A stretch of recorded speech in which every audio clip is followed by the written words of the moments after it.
So a little bit of news. The source is Penn State. Discovery of planet too big for its sun throws off solar system formation models. I printed out the Science Daily article for this. The date for it was November 30th, 2023.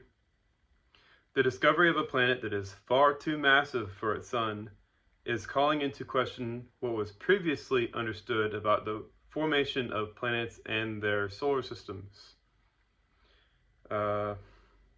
Okay.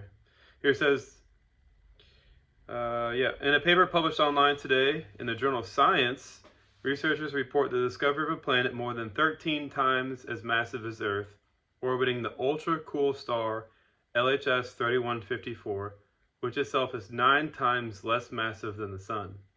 The mass ratio of the newly found planet with its host star is more than 100 times higher than that of Earth and the Sun.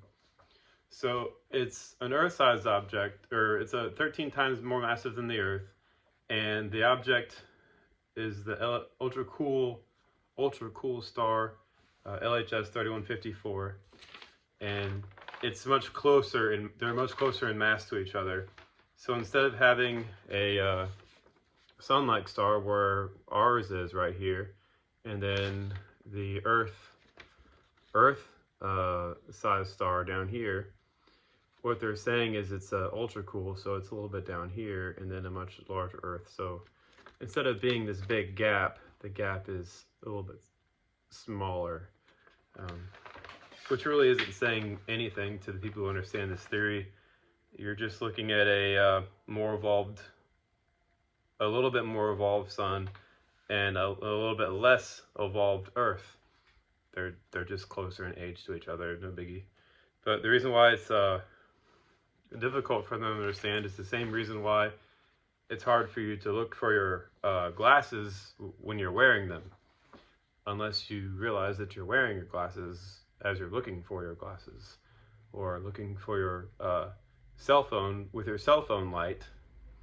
Walking around the house with your cell phone light turned on. I've done that once. I'm not too proud of that, but I have done that. The statement here from Mahadevan, I can't pronounce that, but it's out there. Actually, let me start previously. Hi, Celeste. The planet-forming disk around the low-mass star LHS 3154 is not expected to have enough solid mass to make this planet, but it's out there, so now we need to re-examine our understanding of how planets and stars form. No, they don't need to re-examine how planets and stars form. They need to re-examine their assumptions of what a planet and a star is. They're assuming they're two different objects. With all due respect, sir or ma'am, you're looking for your glasses while they're on your face. The planet is the highly evolved star. It's very easy to understand. It's very, very easy to understand once you get rid of those root assumptions. But basically, that's it in a nutshell. I mean, I really know. Like, they use the term ultra cool or low mass. What is that? What does that mean? Jupiter isn't low mass. Jupiter is 317 times more massive than the Earth, but they would consider that to be a low mass star. Okay, well, Jupiter is a very old star. That's low mass, is it not? So how are they going to define Earth now? Is they going to define extra tiny, super duper small? They're going to use a bunch of newer names to classify the stars. Or personally, I like the definition given a while ago of astron, and onomy is a study of astrons, so astronomy, and we can go back to realizing that they're the same objects. They're the same. Stellar evolution is planet formation. It's the same thing.